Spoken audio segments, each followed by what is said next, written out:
Y bueno, buenas noches a todos nuestros oyentes. Ay, me siento súper como si fuera todo un programa.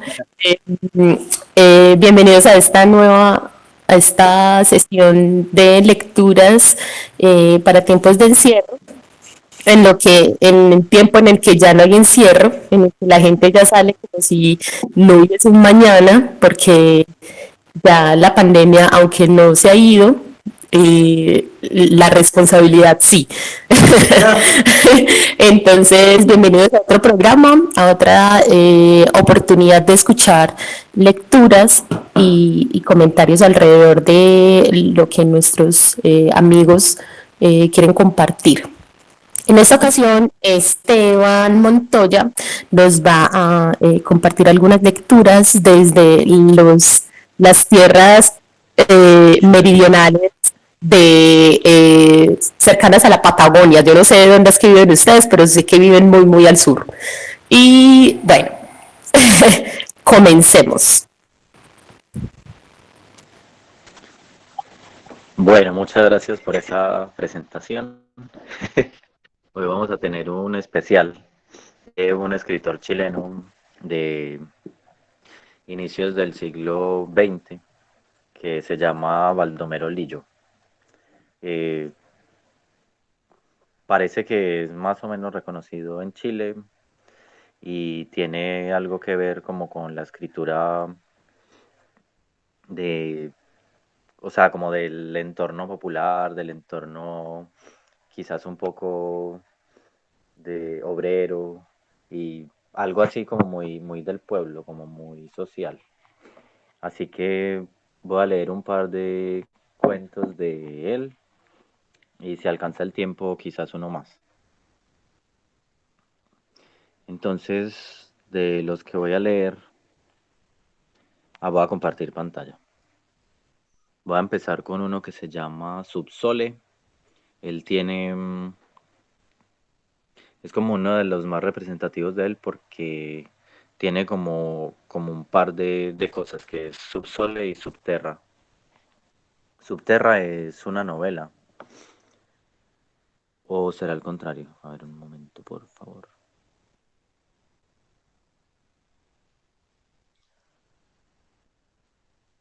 Pucha, se me perdió. Y yo lo había puesto, disque con... Bueno, problemas técnicos. Cuéntanos algo mientras tanto, porfa, Mallory.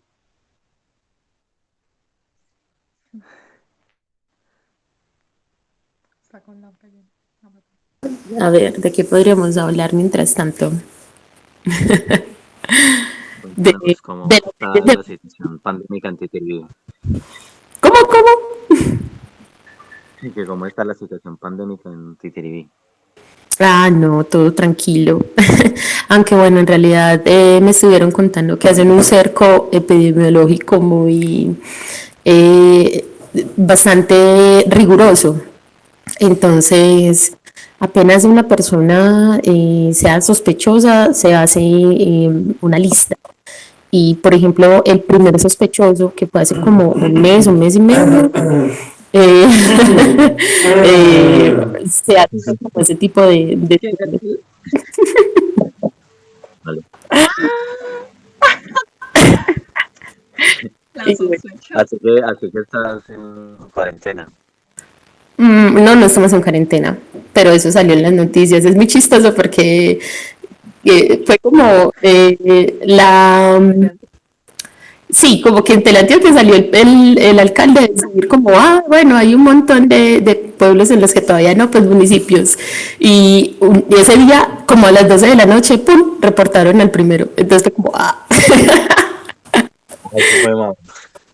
sí, pero No tenía sino que hablar.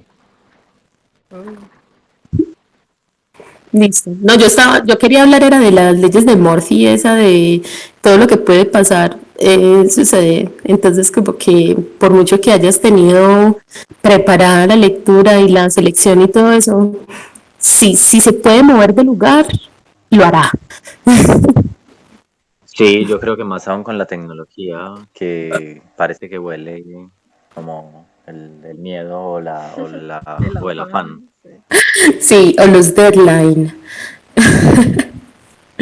Pero bueno, sin más preámbulos, aquí tenemos ya la diapositiva. Ah. Bueno, como les decía, este cuento se llama Subsole y dice así con entonado acento. Sentada en la mullida arena, y mientras el pequeño acallaba el hambre chupando ávido el robusto seno, Cipriana, con los ojos húmedos y brillantes por la excitación de la marcha, abarcó de una ojeada la líquida llanura del mar. Por algunos instantes olvidó la penosa travesía de los arenales ante el mágico panorama que se desenvolvía ante su vista.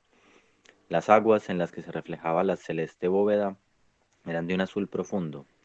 La tranquilidad del aire y la quietud de la bajamar daban al océano la apariencia de un vasto estanque diáfano e inmóvil. Ni una ola ni una arruga sobre su terso cristal. Allá en el fondo, en la línea del horizonte, el velamen de un barco interrumpía apenas la soledad augusta de las calladas ondas. Cipriana, tras un breve descanso, se puso de pie. Aún tenía que recorrer un largo trecho para llegar al sitio a donde se dirigía. A su derecha, un elevado promontorio que se internaba en el mar mostraba sus escarpadas laderas desnudas de vegetación, y a su izquierda, una dilatada playa de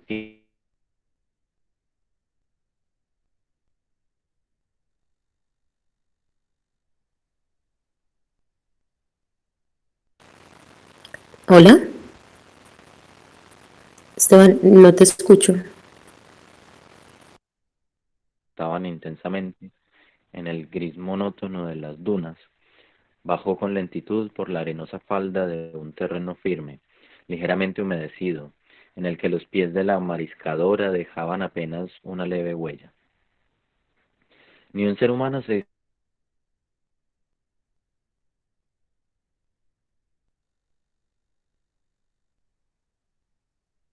enormes alcatraces con las alas abiertas e inmóviles resbalaban, unos tras otros, como cometas suspendidas por un hilo invisible sobre las dormidas aguas.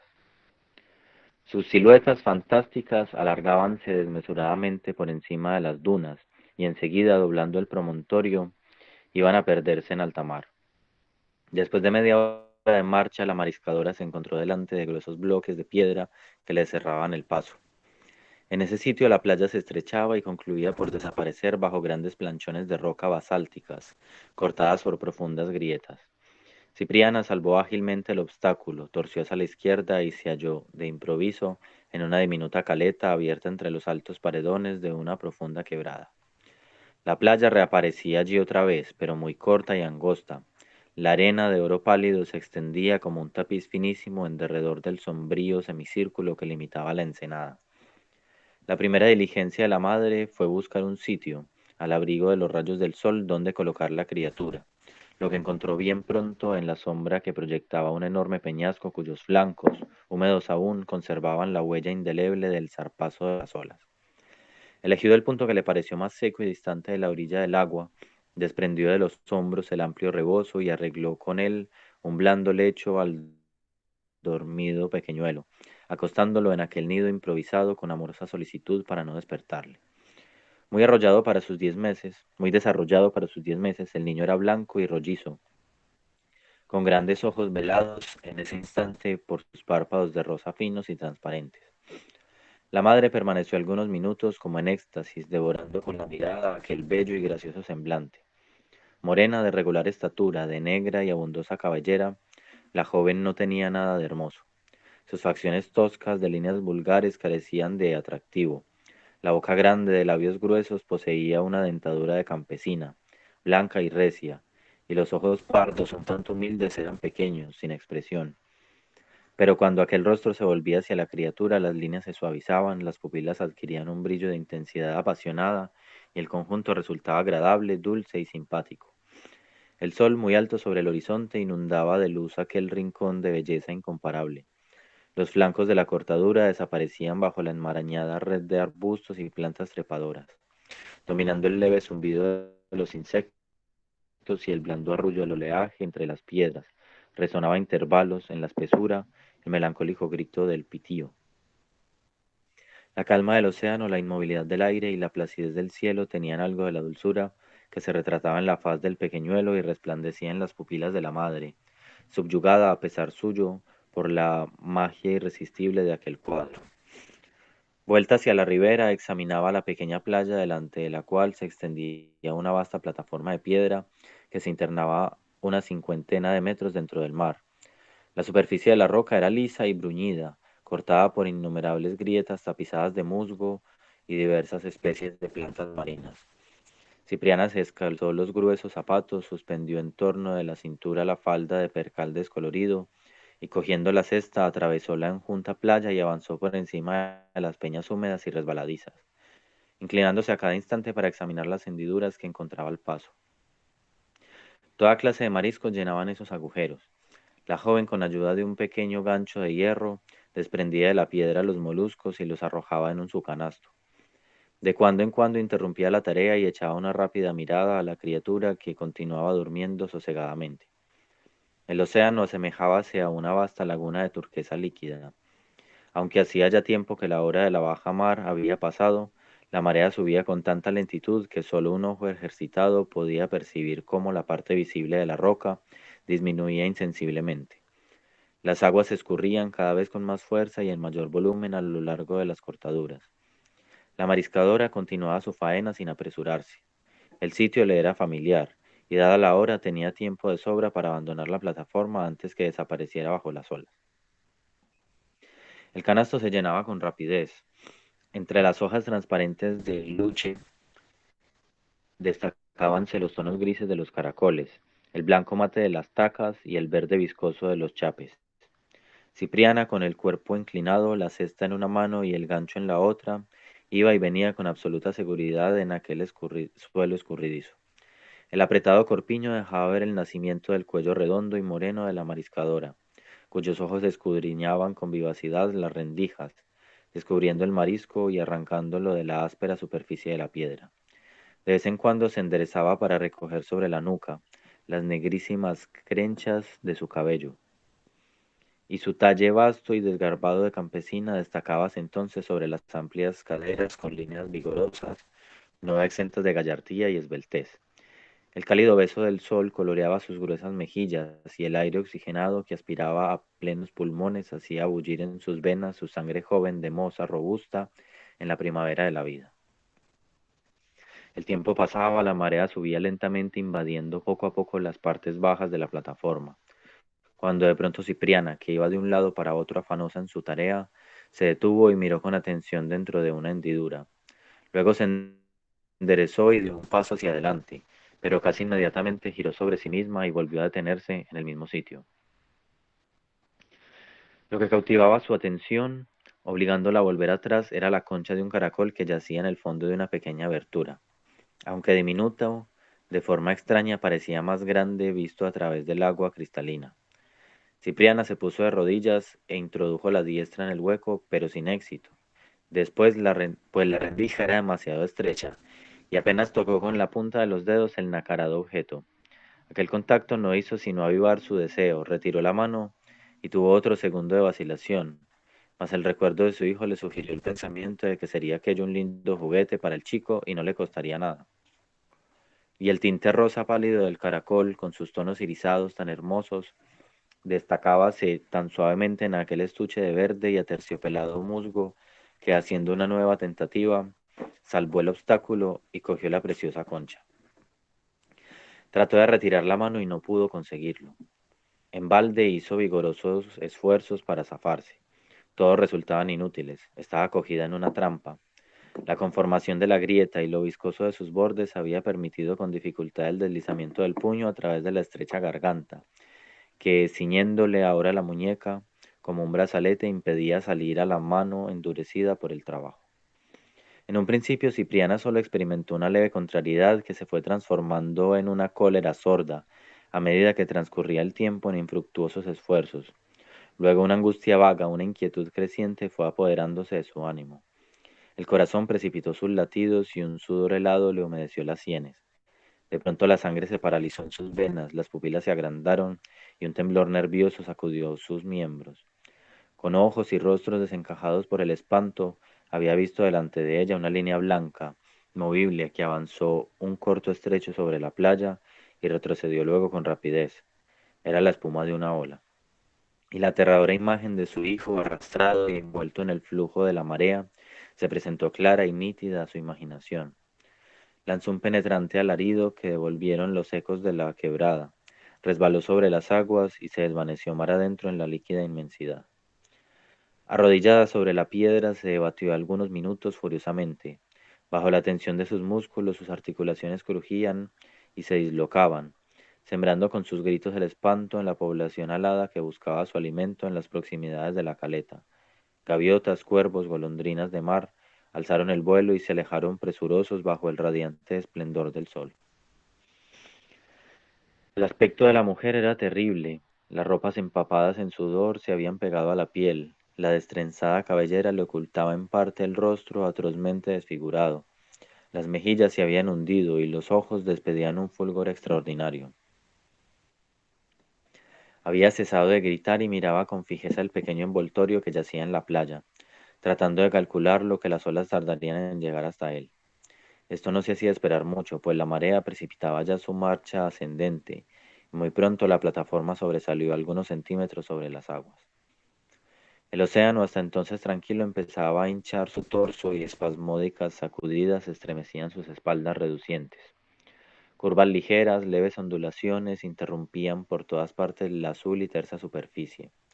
Un oleaje suave con acariciador y rítmico susurro comenzó a azotar los flancos de la roca y a depositar en la arena albos copos de espuma que bajo los ardientes rayos del sol tomaban los tonos cambiantes del nácar y del arco iris. En la escondida ensenada flotaba un ambiente de paz y serenidad absolutas. El aire tibio, impregnado de las acres emanaciones salinas, dejaba percibir a través de la quietud de sus ondas el leve chasquido del agua entre las rocas, el zumbido de los insectos y el grito lejano de los halcones de mar. La joven, quebrantada por los terribles esfuerzos hechos para levantarse, giró en torno sus miradas imploradoras y no encontró ni en la tierra ni en las aguas un ser viviente que pudiera prestarle auxilio. En vano clamó a los suyos, a la autora de sus días, al padre de su hijo, que allá detrás de las dunas aguardaba su regreso en el rancho humilde y miserable. Ninguna voz contestó a la suya, y entonces dirigió su vista hacia lo alto, y el amor maternal arrancó de su alma inculta y ruda, torturada por la angustia, frases y plegarias de elocuencia desgarradora. Dios mío, apiádate de mi hijo, sálvalo, socórrelo. Perdón para mi hijito, Señor. Virgen Santa, defiéndelo. Toma mi vida, no se la quites a él. Madre mía, permite que saque la mano para ponerlo más allá. Un momento, un ratito nomás, te juro volver otra vez aquí. Dejaré que las aguas me traguen, que mi cuerpo se haga pedazos en estas piedras. No me moveré y moriré bendiciéndote. Virgen Santa, ataja la mar, sujeta las olas. No consientas que muera desesperada. Misericordia, Señor, piedad, Dios mío. Óyeme, Virgen Santísima. Escúchame, Madre mía. Arriba la celeste pupila continuaba inmóvil, sin una sombra, sin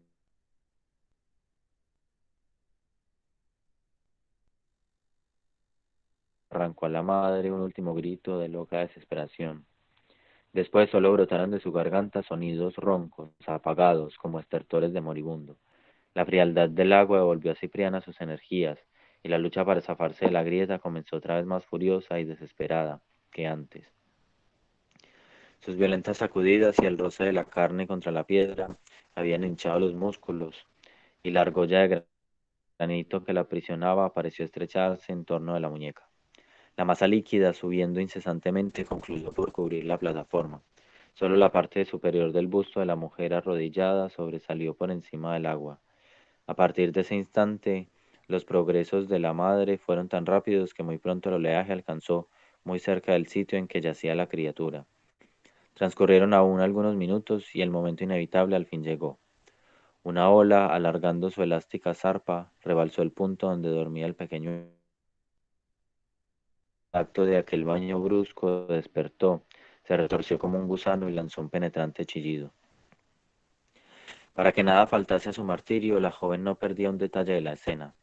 Al sentir aquel grito que desgarró las fibras más hondas de sus entrañas, una ráfaga de locura fulguró en sus extraviadas pupilas, y así como la alimaña cogida en el lazo, corta con los dientes el miembro prisionero, con la hambrienta boca presta a morder, se inclinó sobre la piedra, pero aún ese recurso le estaba vedado. El agua que la cubría hasta el pecho obligábala a mantener la cabeza en alto. En la playa las olas iban y venían, alegres, retozonas, envolviendo en sus pliegues juguetonamente al rapazuelo. Habíanle despojado de los burdos pañales y el cuerpecillo regordete, sin más traje que la blanca camisilla, rodaba entre la espuma, agitando desesperadamente las piernas y brazos diminutos. Su tersa y delicada piel, herida por los rayos del sol, relucía, abrillantada por el choque del agua y el roce áspero e interminable sobre la arena. Cipriana, con el cuello estirado, los ojos fuera de las órbitas, miraba aquello estremecida por una suprema convulsión, y en el paroxismo del dolor su razón estalló de pronto. Todo desapareció ante su vista, la luz de su espíritu azotada por una racha formidable se extinguía y el vigor, aniquilados en su instante, cesaban de sostener el cuerpo en aquella postura. La cabeza se hundió en el agua, un leve remolino agitó las ondas y algunas burbujas aparecieron en la superficie tranquila de la pleamar. Juguete de las olas, el niño lanzaba en la ribera bajidos cada vez más tardos y más débiles que el océano.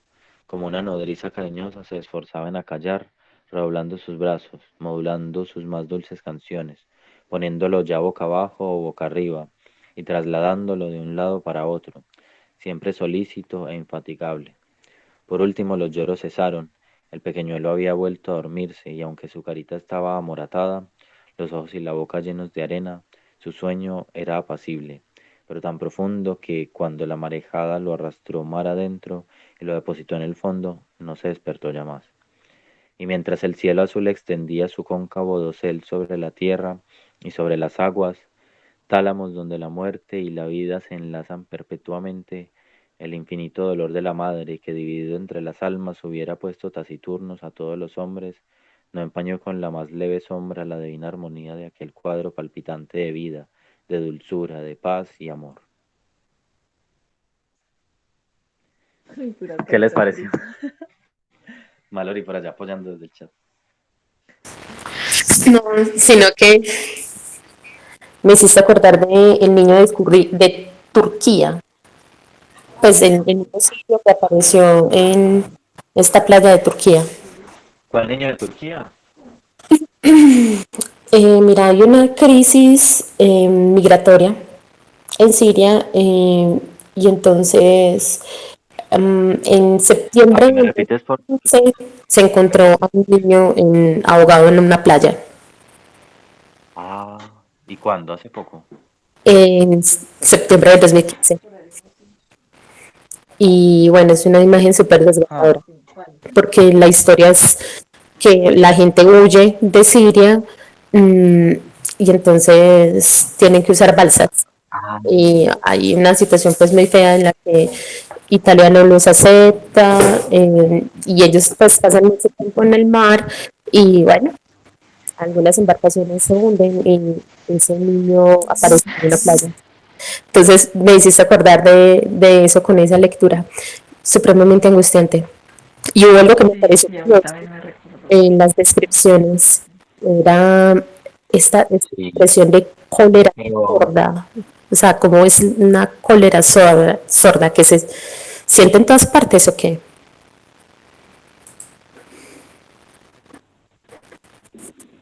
Bueno, no sé. no sé, ¿me recuerdas en qué parte lo decía? Pues en el momento en el que ya empezó a quedar atrapada en la playa.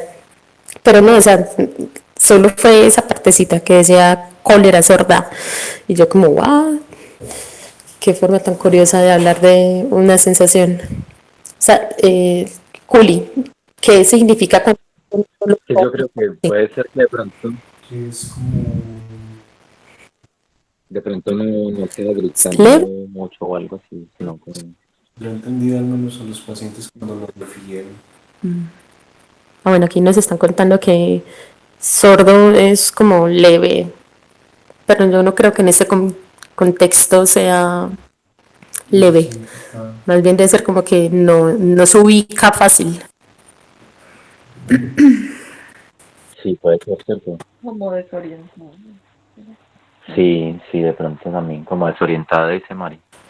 Sí, puede ser. Bueno, la otra lectura que traes es igual de dolorosa. No, Igual, no, es diferente. Ya Gracias. van a ver, aunque después vamos a hablar un poquito de eso. Esta se llama Tienda y Trastienda. Bueno, vamos a tomar un traguito de vino y ahí empiezo. Uy, vino. Ay, más rico. Listo. Casi al final de la avenida encontré el número indicado en la hoja impresa que llevaba en el bolsillo. Pasé a la acera de enfrente y examiné la fachada del edificio, en la cual se ostentaba en grandes caracteres un letrero que decía: El Anzuelo de Plata, gran tienda y paquetería, ventas por mayor y menor. No cabía duda, era lo que buscaba. Atravesé la calle, crucé la ancha puerta y avancé tímidamente hacia el mostrador, y pregunté al dependiente que, tomándome sin duda por un parroquiano, salía a mi encuentro con la sonrisa en los labios.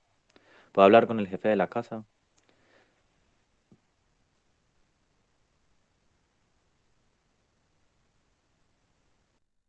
El empleado se volvió para mirar a través de una vidriera que había a su espalda, y enseguida, reanudando la tarea de despachar al único cliente que había en el almacén, me dijo: El señor Pirayán está en este momento ocupado, pero no tardará en venir. Me apoyé en el mostrador y esperé.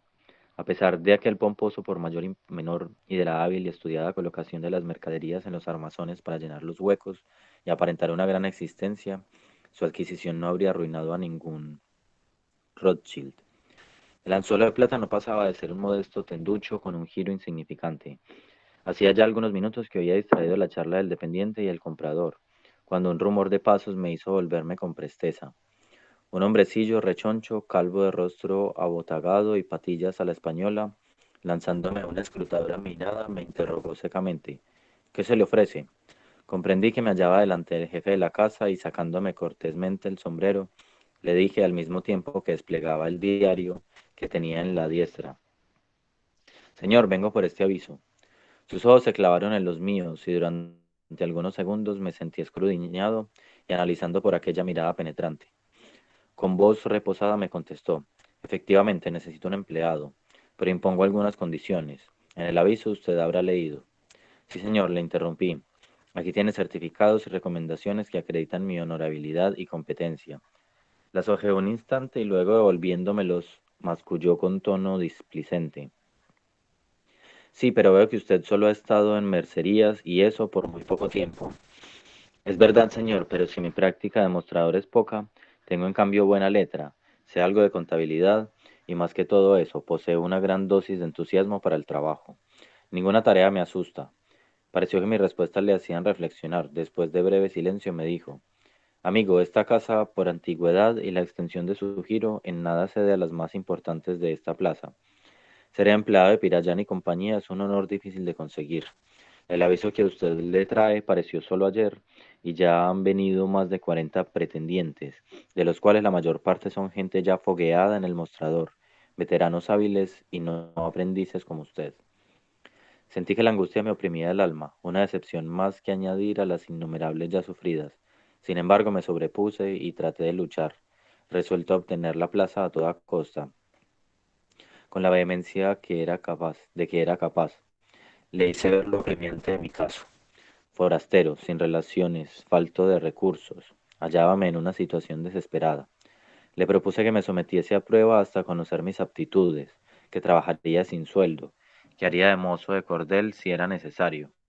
Rogué, insistí, importuné. El señor Pirayán me oía en silencio, sin quitar de mi rostro su aguda mirada. Por fin, como quien hace una concesión enorme, irguiéndome majestuosamente, me dijo con tono solemne: Pues bien, contrariando nuestras prácticas, voy a hacer en favor de usted una excepción. Lo tomo con estas condiciones: estará en la tienda todos los días, incluso los domingos, a las 7 de la mañana. Hará todos los trabajos que se le encomienden. En la noche se cierra a las 9, pero no podrá retirarse sino después de haber barrido, puesto en su sitio las mercaderías desarregladas por la venta y renovado el muestrario de las vitrinas. El domingo cerramos a las 12, pero se aprovecha la tarde en sacudir y dar una nueva colocación a las existencias para variar el aspecto del almacén. No le fijo por ahora sueldo hasta no conocer sus dotes y capacidad para el trabajo.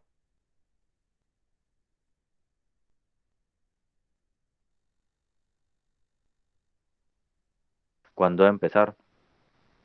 Ahora mismo, si no tiene inconvenientes. Ninguno, señor, estoy listo. La primera faena que se me encomendó, a pesar del entusiasmo de que estaba poseído, me produjo cierto estremecimiento que recorrió mi epidermis desagradablemente. Se trataba de lavar algunos centenares de botellas vacías, sin más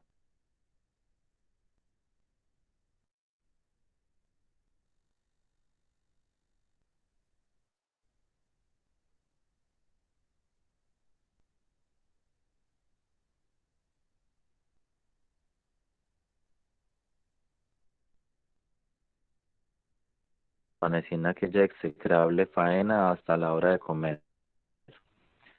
Después de la comida, que por su frugalidad era digna de un anacoreta, pasé al almacén. Las luces estaban ya encendidas. Mientras el otro empleado despachaba a algunos parroquianos, el señor Pirayán me hizo una seña para reunirme con él en un extremo del mostrador, y ahí, sin preámbulo de ninguna especie, me espetó el...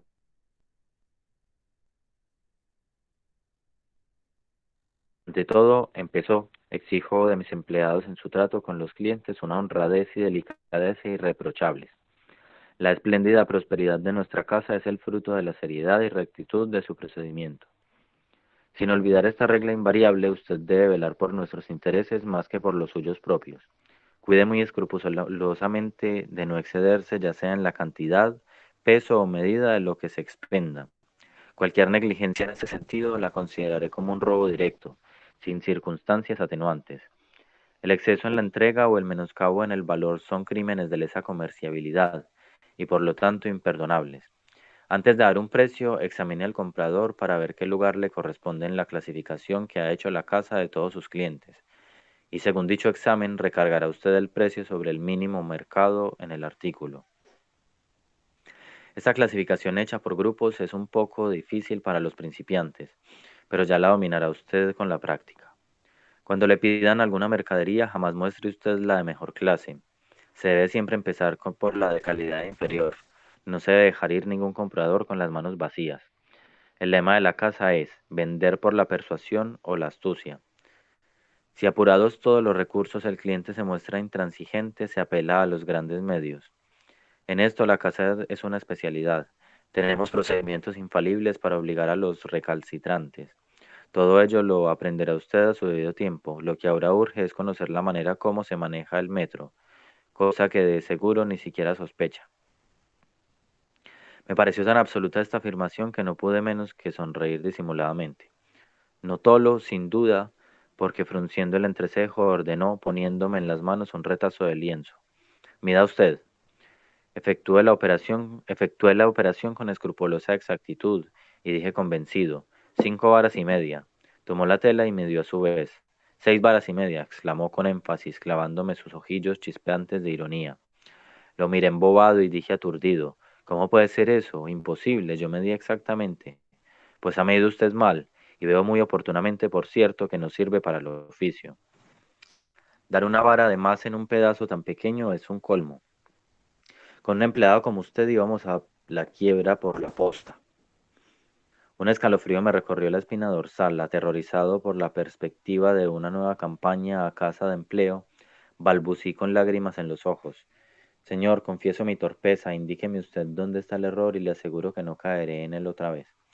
Pareció que mi sumisión le ablandaba, porque con tono conciliador me dijo, su error consiste en que al medir no toma usted en cuenta el grueso de los dedos. Para evitarlo hay que correr, cada vez que se mide una vara o un metro, el pulgar y el índice derecho con que se sujeta la tela hacia lo ya medido. ¿Cuánto? Pregunté anhelante. 20 centímetros más o menos, me respondió, fijando en mi rostro aquella mirada escrutadora que me producía cierto vago malestar. Lo miré a los ojos fijamente, empezaba a comprender el honradísimo arte de Mercurio, pero mi principal sostuvo la mirada y añadió negligentemente, cuídese de que el comprador no se aperciba de la maniobra, porque es un egoísta que quiere obtener siempre todas las ventajas. La equidad le es desconocida.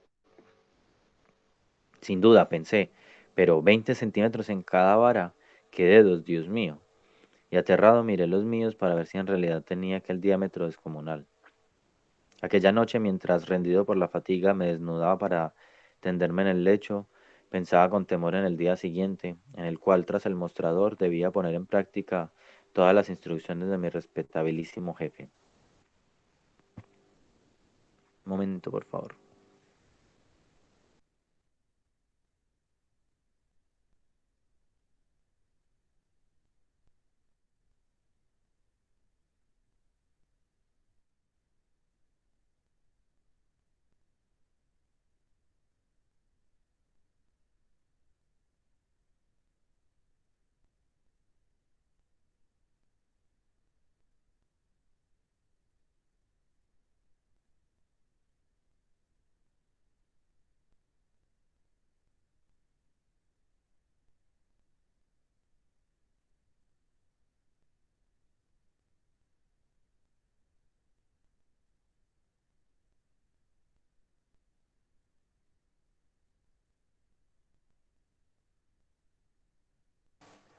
Perdón, tuve problemas eh, biológicos.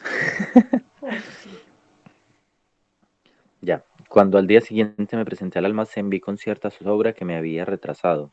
Apenas puse pie en el umbral de la puerta, percibí detrás del mostrador dos ojos investigadores que me contemplaban severamente. Balbuceé una excusa, recibiendo en respuesta un mandato duro y seco.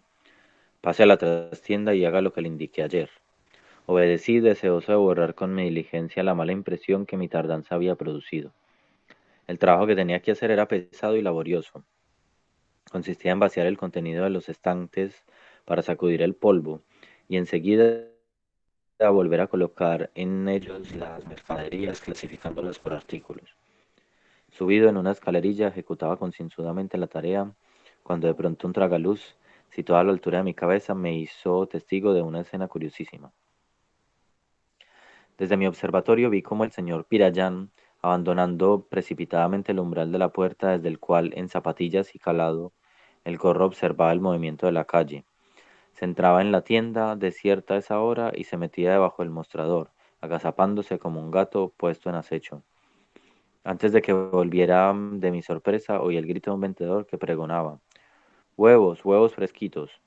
Cuando estuvo frente a la puerta se detuvo y a una señal del empleado avanzó hasta el mostrador, donde colocó la cesta con la mercadería, entablándose inmediatamente el siguiente diálogo.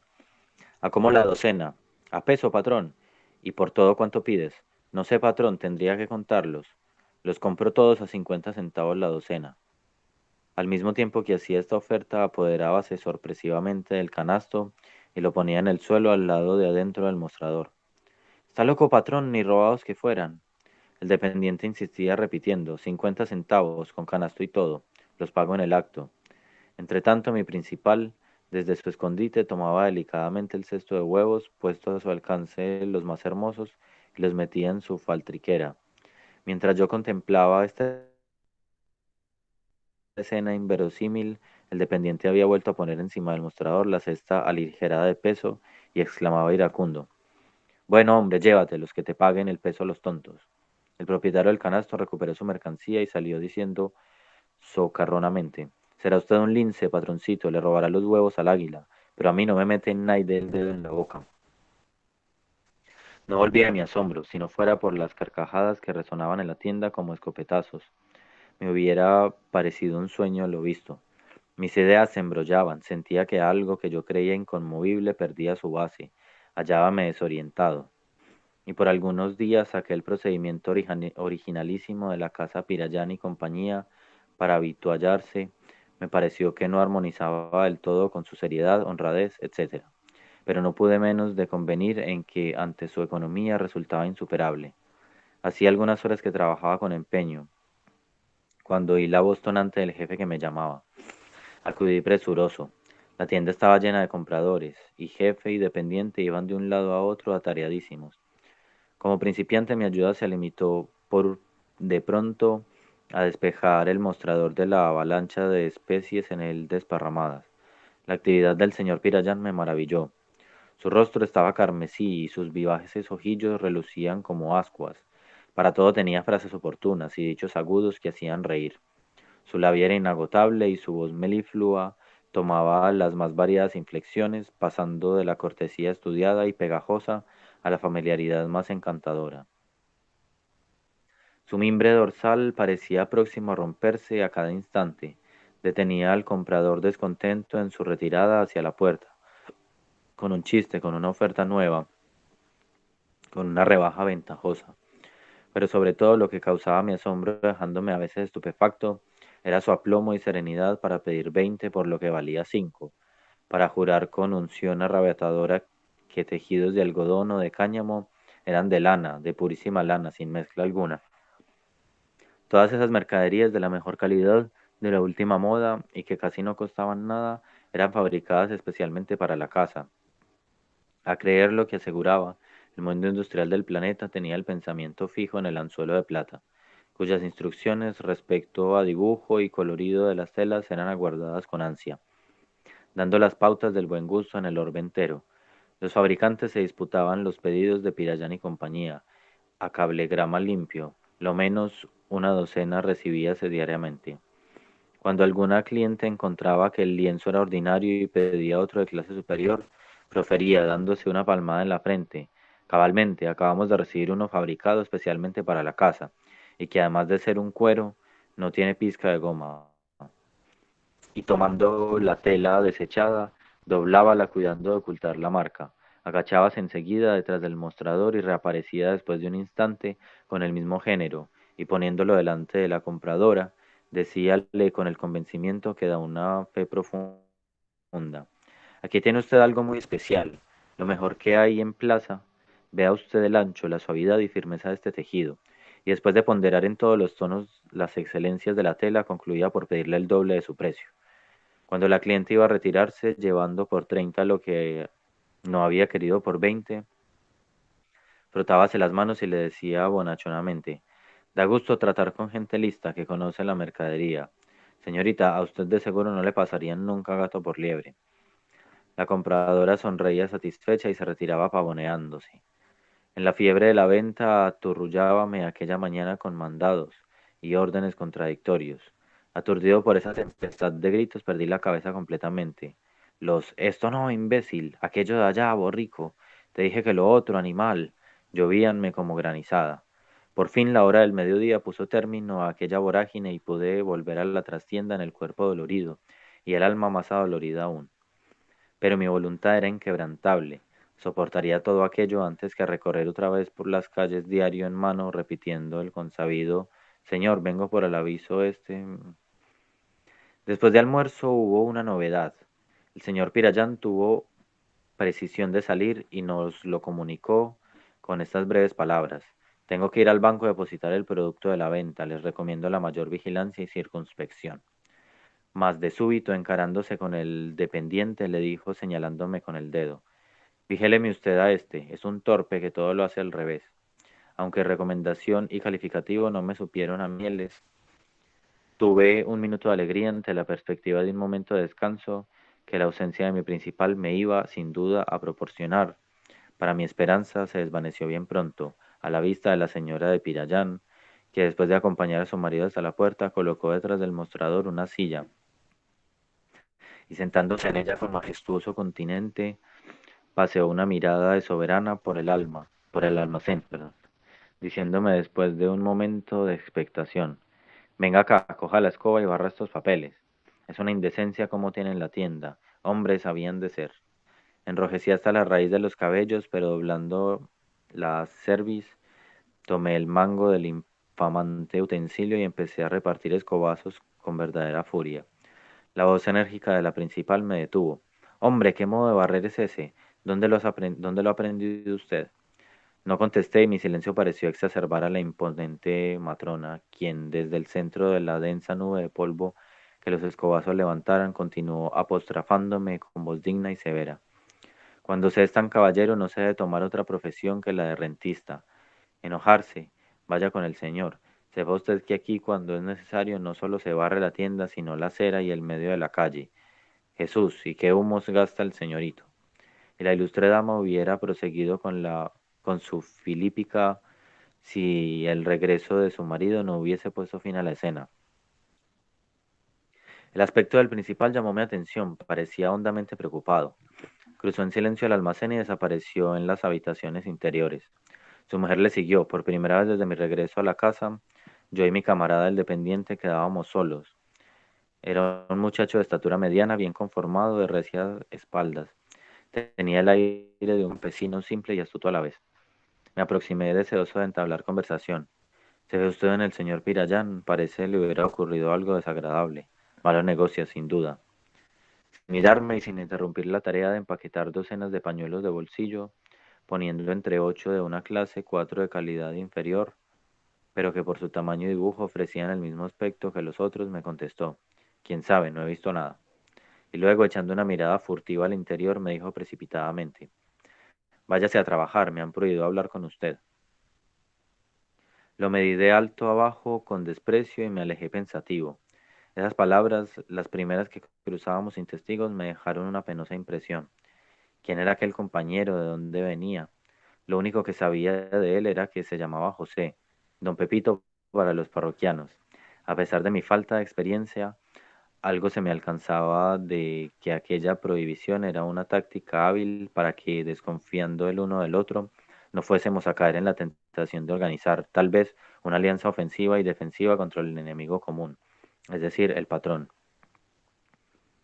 Después de una corta ausencia, reapareció tras el mostrador el señor Pirayán, atendiendo a la clientela con su ordinario despejo y verbosidad. Sin embargo, una sombra parecía velar a veces su rostro rubicundo. Como si efectuase mentalmente el balance de su activo y pasivo, caía a ratos en una profunda abstracción. Vencimiento, crédito dudoso, imposible que me hubiera sido adivinar el motivo de su actitud. 2 días más transcurrieron y mi aprendizaje horteril no avanzaba gran cosa. Ocupando la mayor parte del día en las más penosas tareas, no disponía de bastante tiempo para profundizar el difícil arte de vendedor. Con frecuencia había oído decir que para comerciante me hacía falta algo muy indispensable, la vocación. Y acaso era la verdad, porque si la poseía, ¿a qué atribuir entonces ese rubor intempestivo y pueril que me encendía el rostro cuando, bajo la mirada de Argos de mi principal, veíame obligado a decir que lo blanco era negro o lo negro blanco, y que lo que valía 10 importaba 20 o costaba 30? Y luego ese tartamudeo vergonzoso al proclamar el resultado de la medida de un pedazo de tela, bajando la vista sin afrontar la mirada del comprador. Y esos ímpetus irresistibles que me asaltaban a veces de salvar de un brinco el mostrador y echar a correr detrás de un pobre diablo de parroquiano y decirle poniéndole en la mano algunas monedas: «Tome usted, esto es suyo, me he equivocado de precio». Y mis pesadillas de las noches. Soñé una vez que veía la tienda en sus días de gran movimiento. Mi principal con su gorro y sus zapatillas gesticulaba como energúmeno. De pronto y sin transición, el almacén con sus existencias transformóse en una enorme tela, en el centro de la cual una araña monstruosa traía, fascinando con el brillo de sus ojos a enjambres de mosquitos que acudían de todos los puntos del horizonte. Todos quedaban aprisionados en la terrible trampa, y yo mismo, para no enredarme en ella, daba un salto gigantesco, pero faltándome impulso, caí en medio de la siniestra malla en la que, cual otro Gulliver, quedaba sujeto por millares de viscosos hilos. Presa de pavorosa angustia, debatíame para romper la formidable red hasta que de súbito me encontraba fuera del lecho, envuelto en las ropas y tiritando de miedo. Esto y los nuevos descubrimientos que hacía en el oficio tendían a probarme que era indigno de él. Mas otra visión, más sombría aún, y la esperanza de conquistar una posición, paralizaban mis ímpetus de independencia. Moscas o arañas, me decía, el dilema es inexorable.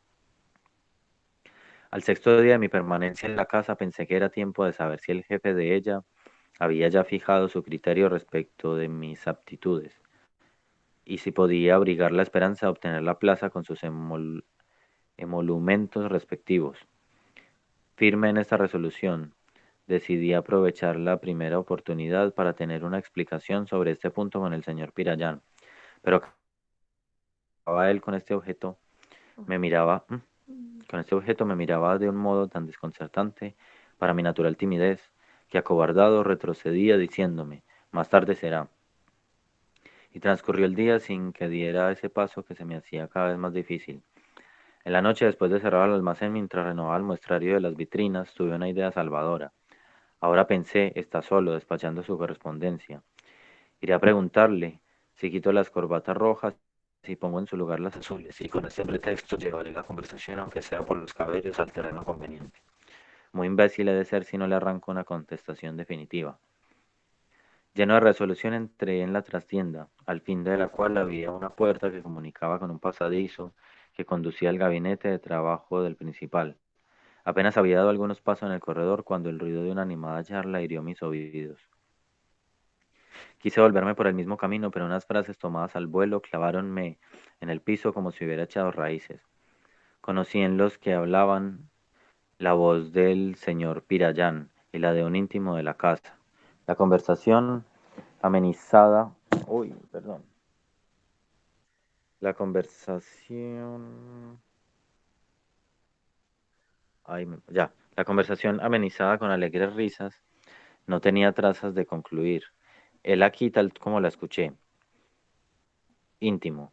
De modo que no gastas en sueldos, gratificaciones y otras zarandajas. Ni un centavo.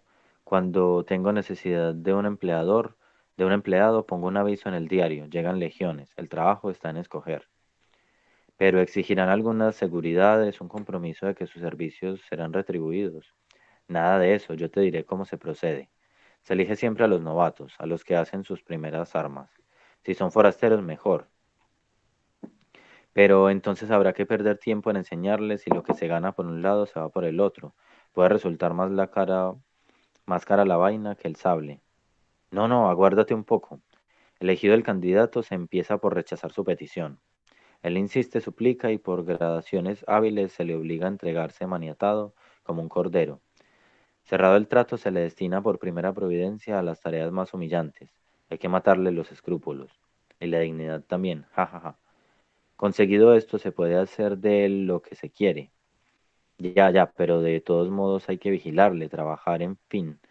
Mientras que tomando uno competente y pagándole sueldos se ahorran molestias y sí, para que luego nos ponga la soga al cuello extremando sus exigencias. Pero también los otros las extremarán, supongo que no querrán siempre trabajar de balde, sin duda, pero siguiendo cierta táctica, los resultados de este sistema son espléndidos. Tú sabes que el empleado que llega a dominar el oficio, que conoce todos los secretos, se nos sube a las barbas muy pronto, tornándose descontentadizo. No trabaja con la decisión de que al principio, porque sabe que fuera de la casa encontrará otro puesto, sino mejor igual al menos al que deja. Y esta convicción lo hace poco paciente para sufrir ciertas cosas. En cambio, el principiante, el candidato al empleo, se esmera para conquistarlo en hacer nuestro gusto en todo y por todo. Trabaja sin interrupción, de la mañana a la noche. No pone jamás objeciones a tareas determinadas. Escoba nueva, en fin. Y no ganan sueldo. El ideal, hombre, el ideal. Pero al fin se ha de cansar y entonces, sí, sí, pero el caso está previsto. Se tiene siempre dos, uno más antiguo que posee cierta práctica y otro que empieza. Cuando el primero empieza a fastidiarnos, se le hacen nuevas promesas, se le detiene por algunos días, lo suficiente para que el segundo pueda ya desempeñarse. Conseguido esto, hay mil medios para deshacerse del intruso. Por ejemplo, se le ofrece una paga ridícula o se le dice, amigo, su trabajo no me gusta, tiene usted un físico desagradable para los clientes o cualquier otra cosa por el estilo para que tome el portante. Despejado el campo, un avisito en el diario, 30 centavos. Y hete aquí una nube de postulantes para reemplazar el salido. Y las escobas nuevas sustituyen con un éxito y una economía que son una delicia. Convéncete, escobas nuevas, siempre escobas nuevas. Este es el gran desideratum. Íntimo. Sí, pero no darles una gratificación siquiera. Y los conocimientos y la experiencia adquiridos no valen de nada. Si hay algún deudor, seguramente no seré yo.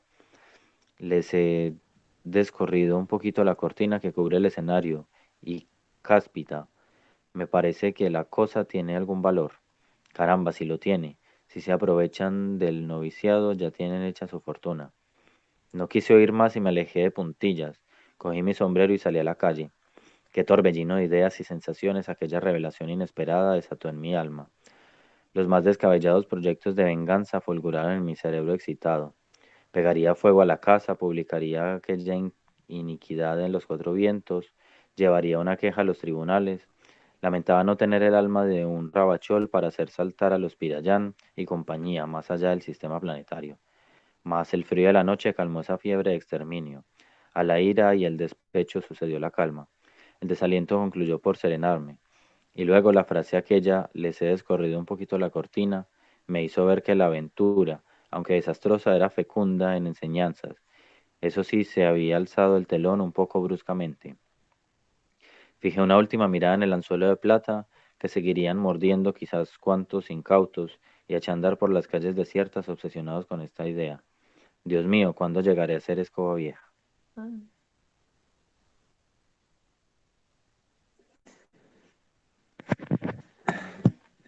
Malo, ¿qué tal? Mal. No, también desolador. todos los patrones. ¿Sabes, malo, que cuando estaba leyendo ese cuento me acordé mucho de mi empresa, de la empresa donde estaba trabajando? Y por eso también lo quise leer. Y es que, pasaste a ser escoba nueva, de escoba nueva a escoba vieja. Pasé de ser escoba nueva a no ser escoba, a ser el mugre del piso. Ay, por favor. Es que ya soy un desempleado más de este país. Ay. Really? Igual que el cuento, haga de cuenta mal. Súper parecido. Yo Pues, creo que el gerente de esa empresa se leyó ese cuento y lo aplicó.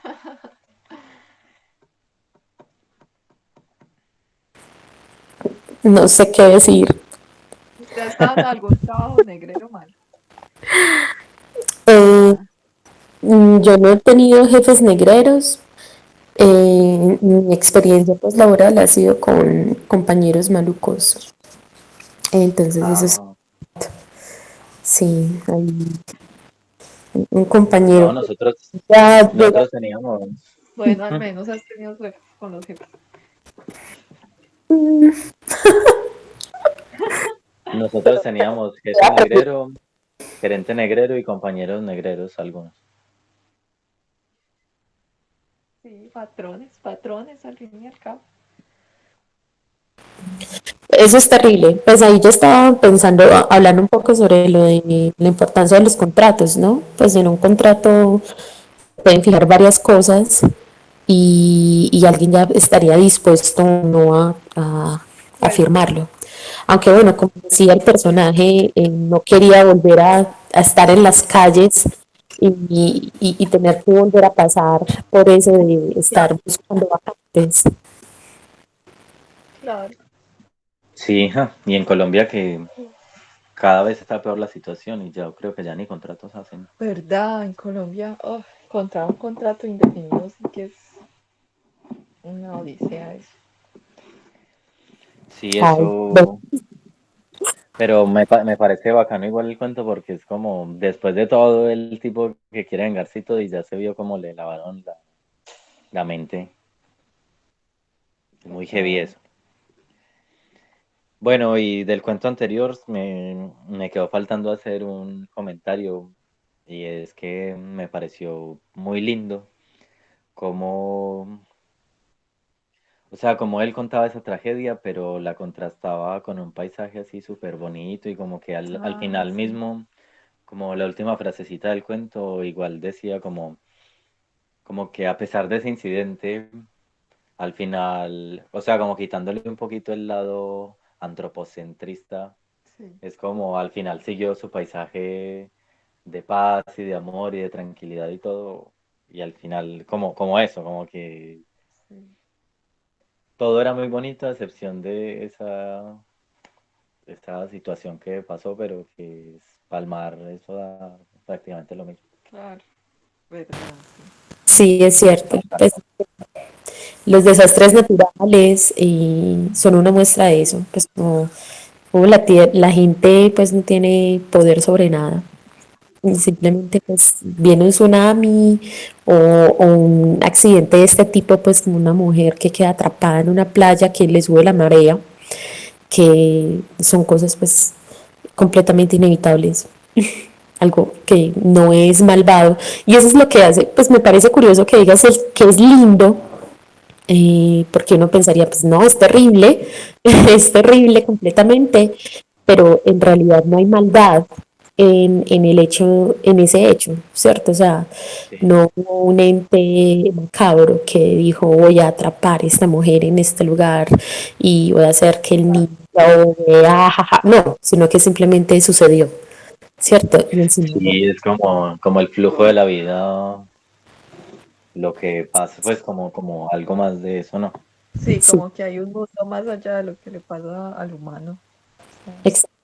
Pero de todas maneras eso se vuelve aterrador de sobremanera, porque entonces ya ni siquiera hay una conciencia detrás, sino que es que estamos a merced de cualquier situación y no podemos hacer nada, ni siquiera razonar o poder decir, por favor, no hagas esto. Si me hago entender, sino que simplemente la naturaleza Sí, es bien pesado.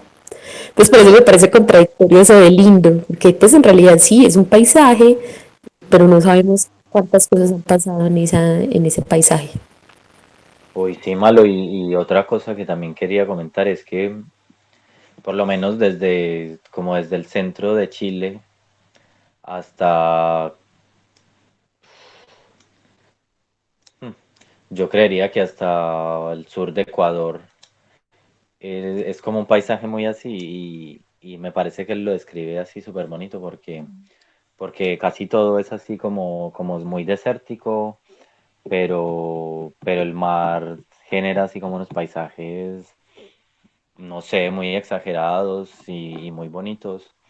Y son como unos colores así muy, como de la arena, como muy color tierra, pero el color del mar también tiene como un azul, no sé, como un azul rey o algo así muy intenso, muy lindo. Y me parece que igual él supo describir bastante bien como el paisaje tradicional de esas zonas, como tan representativas de esa región de Chile y Perú. Bueno, para los que no hemos viajado, esta es una forma de adentrarnos y de prepararnos para esos paisajes.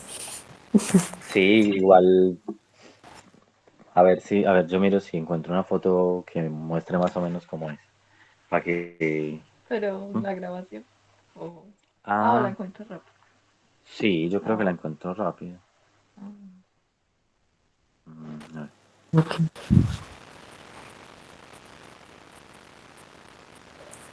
Mientras tanto, hagamos sonidos de mar.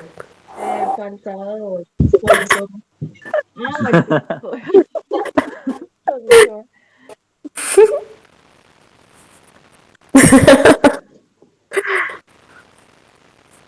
Sí, el mar Bueno, es... voy a poner como un ejemplo, Dale. una playa en Perú donde estuve, que es una playa así como solitaria, algo así. Y, a ver, voy a compartir pantalla.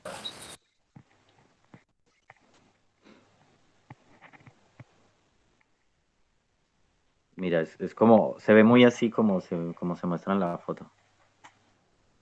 Paisajes así como muy de ese estilo. Mm, Pero Y ¿sabes de qué hecho es? los colores son muy parecidos. No se ve la imagen. No se ve. No, no. ¿y ahí? A ver, yo la guardo.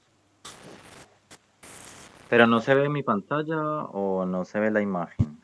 Se ve la pantalla, pero se ve negro. Ah, pucha. Voy a Pero mirar a ver si acá. si tomas un screenshot, podría funcionar. Eh, Voy a sacarle mi pantalla. Ay, no deja tomar pantallazos. Qué nivel. Ah, bueno, pero si ahí aparece más o menos. Pero ya la descargué. Ah, listo. Ahí se Ah, ve. sí, uff, qué azules más intensos. Y de hecho la foto parece exagerada, pero cuando uno se para ya lo ve muy por ese estilo. Se ve muy, muy, muy parecido a sus colores. ¿Y eso se llama algo con un elefante o qué? Y de hecho ese sitio lo conocen así porque parece un Ah, en elefante. Instagram tú tienes una Pero foto. sí, yo me tomé una foto con ese elefante.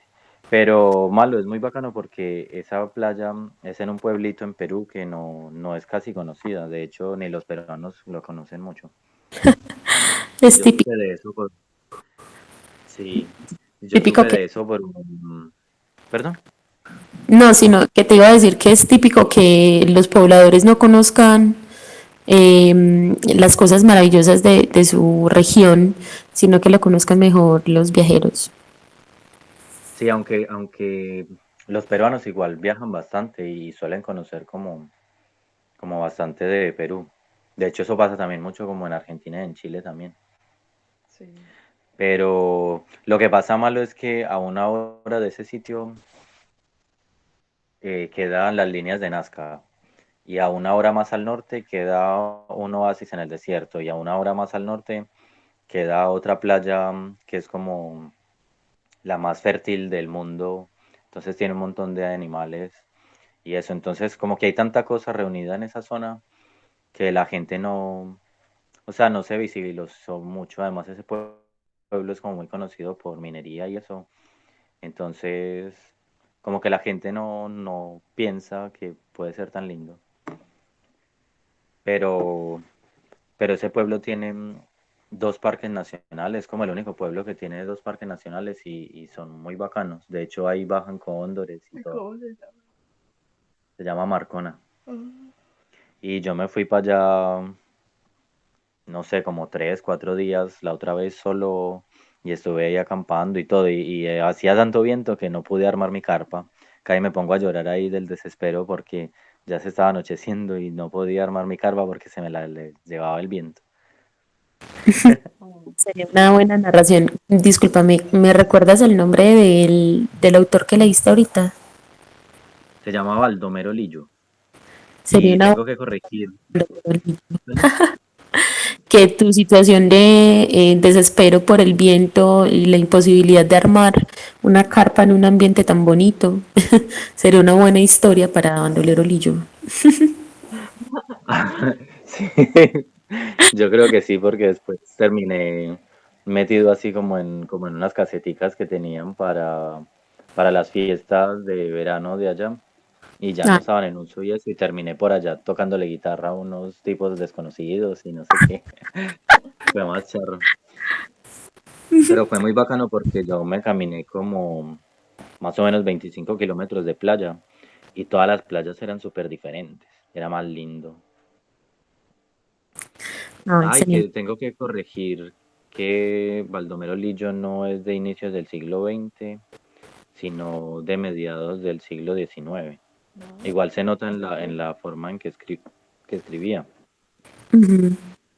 Súper descriptivo, como con mucha información.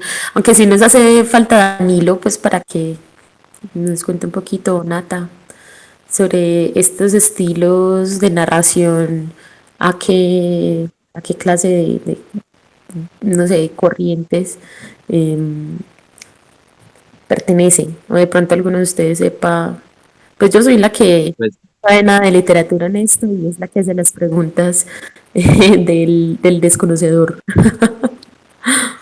le damos esta reseñita, pues que ahí debe decir algo, pero yo No. había leído la otra vez que era como escritura así más social, como más, como del pueblo. Pero vamos a ver qué dicen acá. Baldomero Lillo, uno de los principales escritores chilenos, nació en el curso de 1867. La recopilación de sus obras en un solo volumen como este, en donde el lector pueda encontrar sin mayor esfuerzo cuanto escribió, ha sido ejecutada para corroborar la vigencia que mantiene la obra de Lillo en los días del primer centenario de su nacimiento.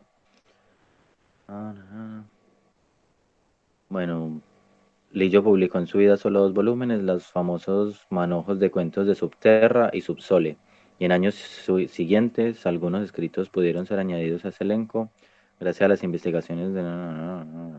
El presente volumen, sin embargo, No, no dice. Mm. A ver si...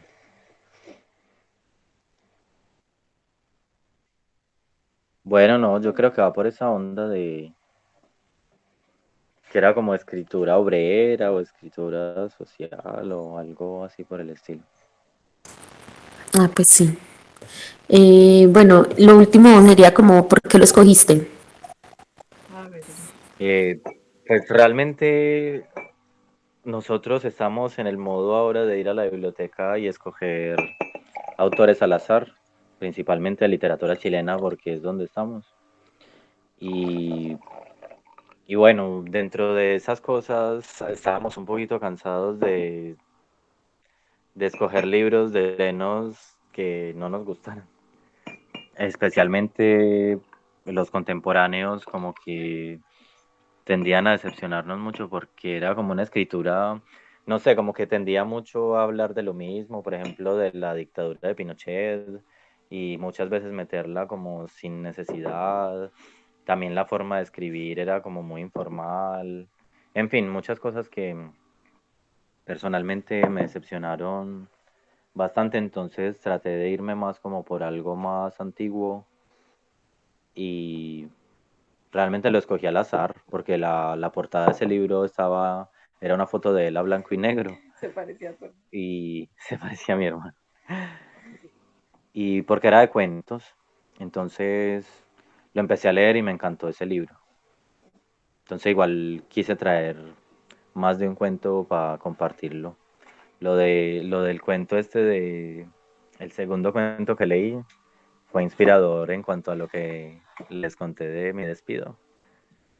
Y el primero, porque me pareció muy impactante, es el primero del libro y encima es como uno de los cuentos relevantes de él. Así que por eso me gustó. Pero realmente si fuera por mí hubiera leído más cuentos de ese libro, porque me pareció muy bacán. Ah, claro, igual el espacio no nos da, No, pero sí, sería súper chévere. Pues igual ahí tenemos otras oportunidades para que nos sigas compartiendo más lecturas. No sé si damos por terminada la sesión del día de hoy o tienen algo más por contar. No, creo que ya. Dejar de Eh, grabar. Hacer la no, despedida. decirle a nuestros oyentes o a nuestro oyente que sí, revolución. Ah, Para saber que nos están escuchando y para recibir sus muestras de apoyo. Y los queremos mucho, nos esperamos en una próxima emisión. Como si llegaste hasta este punto, comenta revolución. Sí, ¿y cómo es que Hashtag dicen? revolución. ¿Cómo es el eslogan de que dice Hernán? Ah, Dale dale like. me gusta porque... porque nos gusta que te guste. Sí, dale me gusta porque nos gusta que te guste. Está bien. Listo. Entonces nos oímos en una próxima ocasión. Eh, Hasta Es luego. correcto. Nos De vemos en un Swanfonson.